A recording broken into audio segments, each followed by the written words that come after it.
everyone, it's Dr. Tanya back with another episode of Catalyzing Clarity. Thank you so much for joining. I am really excited to bring you this new episode talking about how metrics, and I want to emphasize the plurality of metrics, so more than one, of success can really help you achieve your goals. And how defining your own metrics is really important and not just using what other people or society or whatever may define as success. So, to illustrate this, I wanted to talk a little bit about my own health and fitness journey over the past year. So, earlier this year, and actually even before that, I was very sedentary. At one point in my life, I did enjoy strength training, lifting weights, and had periods of life, brief periods of my life where, I was fit, working out regularly, but after residency and training and then, doing IVF for the kids, like being a new mom, I really did not prioritize working out or exercising. It was always something that I meant to do and then never got to do.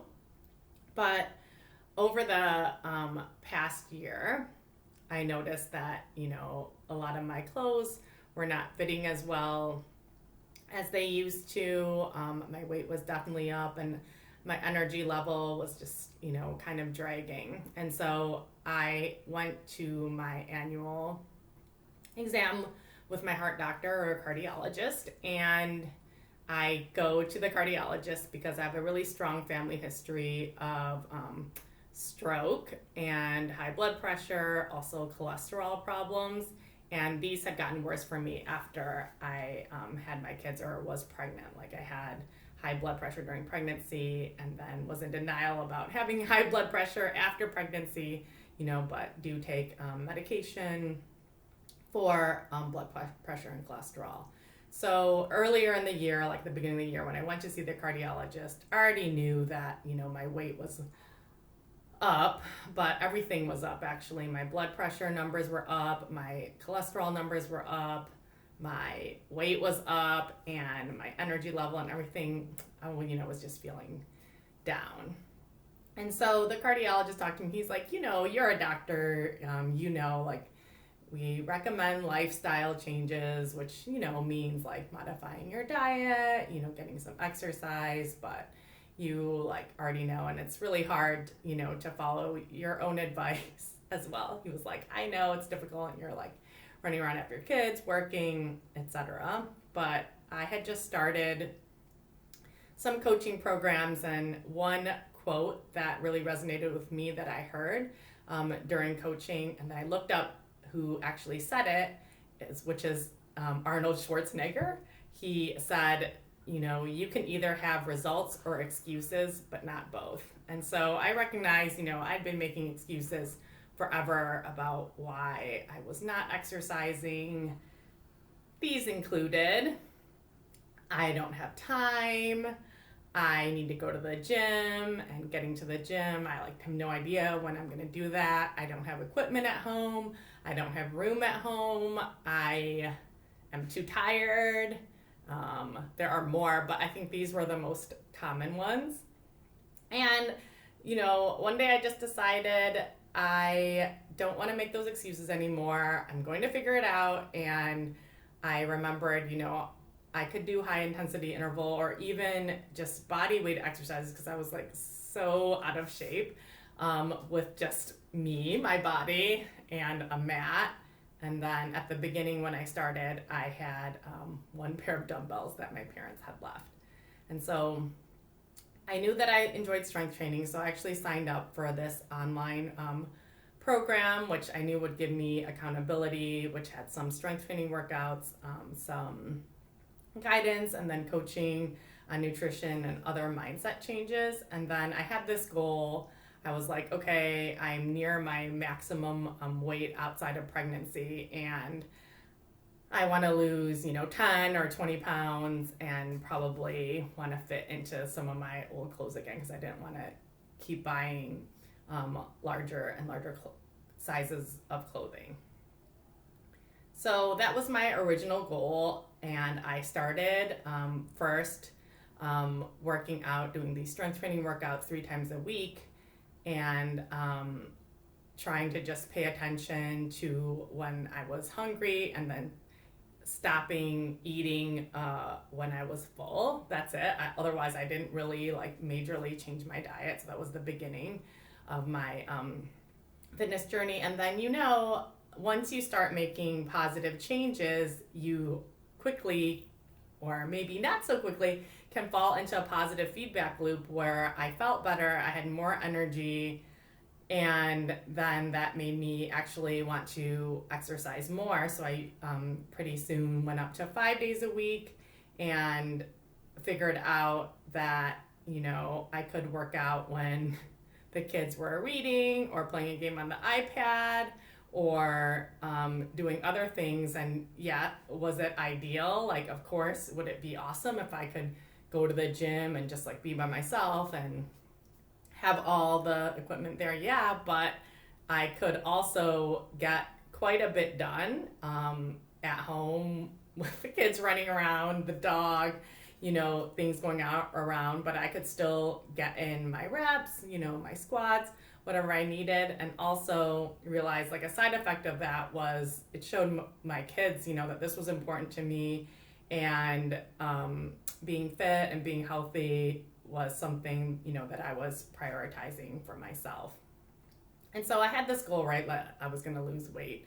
And so at the beginning I did lose like a little bit of weight, but then not really that much. And then I was trying to think, is this not working? But then I was like, no, it is working because I feel better. I have more energy. I, actually can fit into, so my waist, my pants or whatever is not so tight anymore. So then I really had to think about defining different metrics of success rather than just focusing on one number on a scale to say, whether or not my health and fitness journey was successful or not. So what I did first, before defining other metrics of success, was really, number one, it was thinking about my why. So when you have a goal, the first step to defining metrics of success is thinking about your why. So for me, my why is that I have really strong family history of stroke.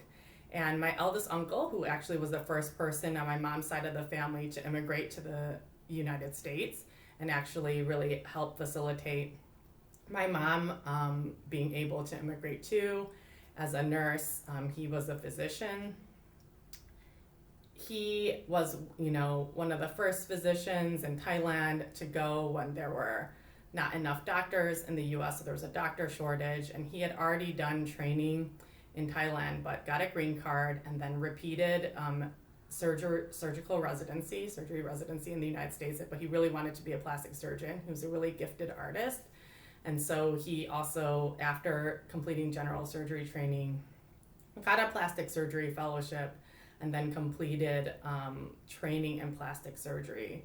Unfortunately, after he had finished training, and it was in between when he had finished training and before he had to take this exam called the oral boards, which is where you present cases to a panel of other plastic surgeons, and then they can ask you what you would do in different scenarios. And then if you pass that, you are boarded basically in plastic surgery. And usually you don't do it like right at the end when you finish training. From my understanding, I'm not a surgeon, but you need to collect cases, and sometimes it's a year or two, after you finish training. So he was in that transition period. He had opened a private practice, which was successful in Southern California. And he actually had a stroke. So he was in his early 40s, which is the age that I am now, and had a debilitating stroke. And so he told me, before he passed away, that he was lying in his hospital bed and he was completely blind.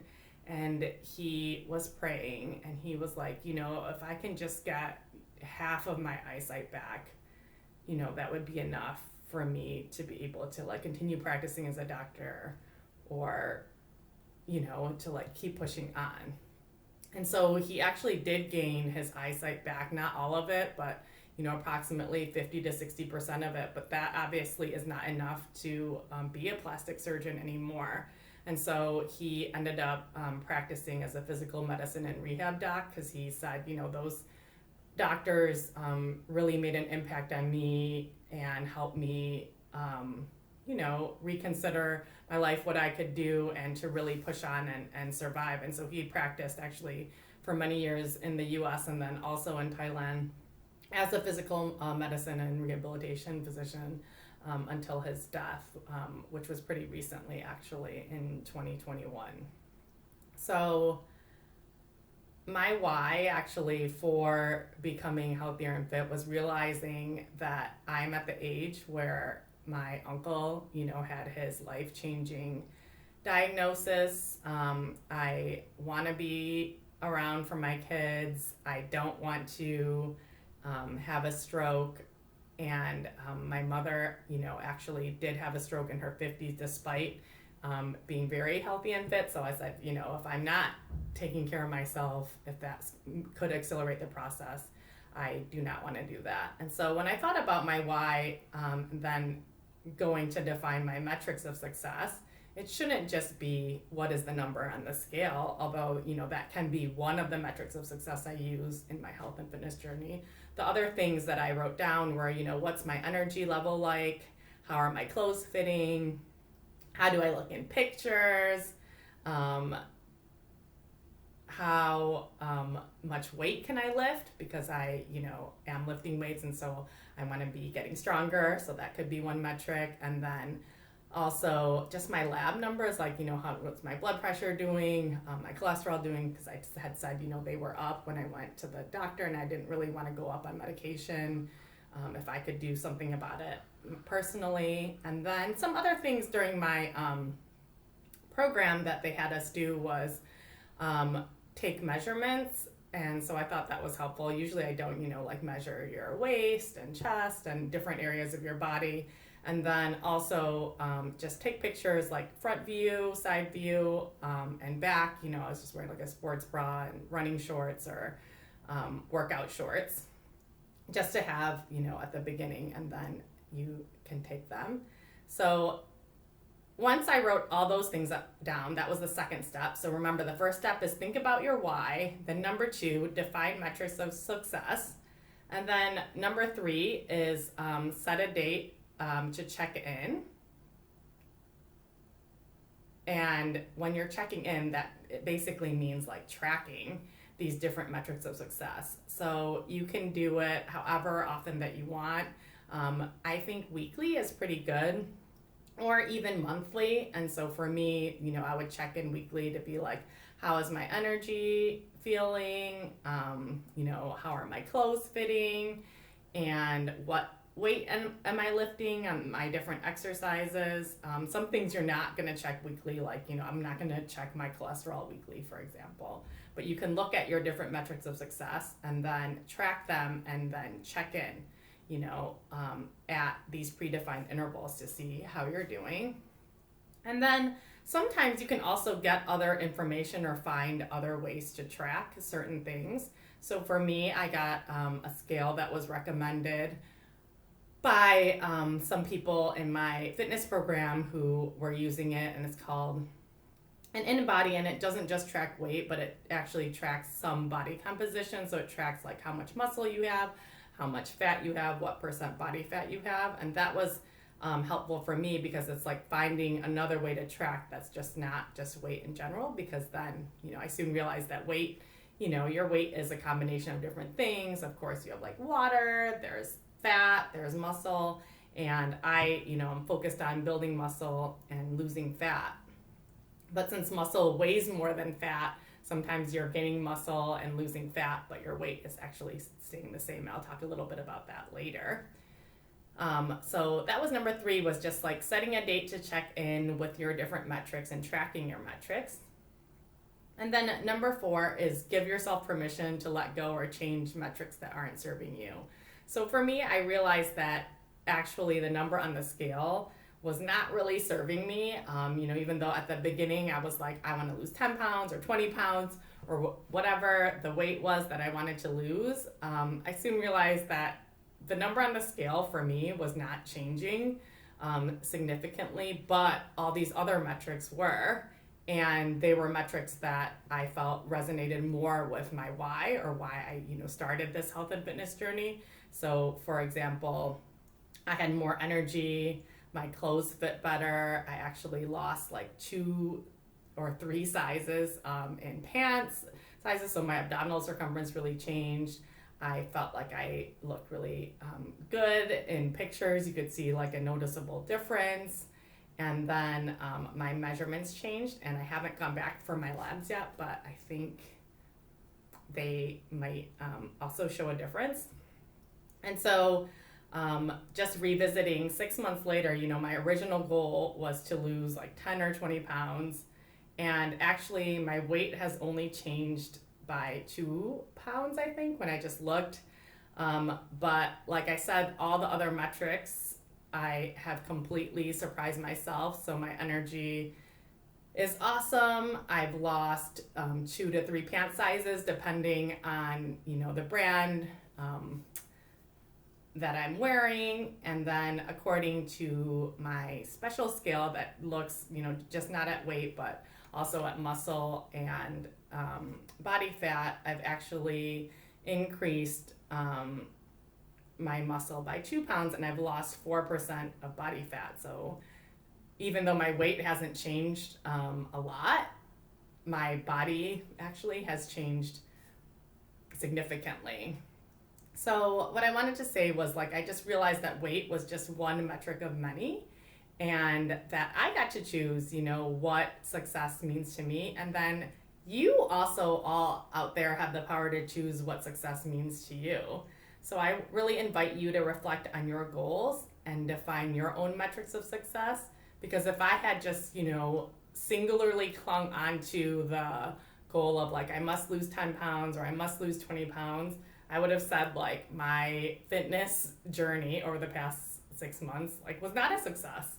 But because, I was able to let go of that metric and then find other metrics that really resonated with my why more, I have fuel to continue and am super excited about what the next few months have in store. Finally, I wanted to leave you with a little tip, like while you're on your journey to achieving your goal, one thing I've learned is that it's really important to celebrate your wins and use your setbacks as opportunities for learning. So when I wasn't losing the weight, I was like, what's going on? Is this process like a complete sham or like a total failure? And then I was like, no, it's not. Maybe I just need different, more information. And then I learned, like your weight is a combination of muscle and fat. Or also, it takes time, obviously, to see differences. And what are my metrics of success? So it really helped me and gave me an opportunity to really define for myself the metrics of success that I want to focus on. And then finally, a Chinese proverb that I really like is the journey is the reward. And so, of course, reaching your goal is amazing and also can be, icing on the cake if you like cake and icing. I actually don't really like frosting that much, only certain kinds like cream cheese frosting on carrot cake, or maybe even like red velvet cupcakes. But in any case, I really invite you to celebrate, all your little wins along the way, and realize that by setting goals and achieving them, the person that you become in the process, or all the things that you learn along the way, really help you evolve into who you are. And so really just enjoying the journey, all the ups and downs of it, and using, setbacks as learning opportunities is really what I wish for all of you. So I hope this was helpful, and I would love to hear from you about your own goals and metrics of success. I actually want to talk a little bit more about this in terms of career, and I will do that soon in another video or an upcoming masterclass, so stay tuned. And please, please, please click subscribe if you like these videos. I would really appreciate it because I want to keep my channel name and keep bringing you these videos. Bye.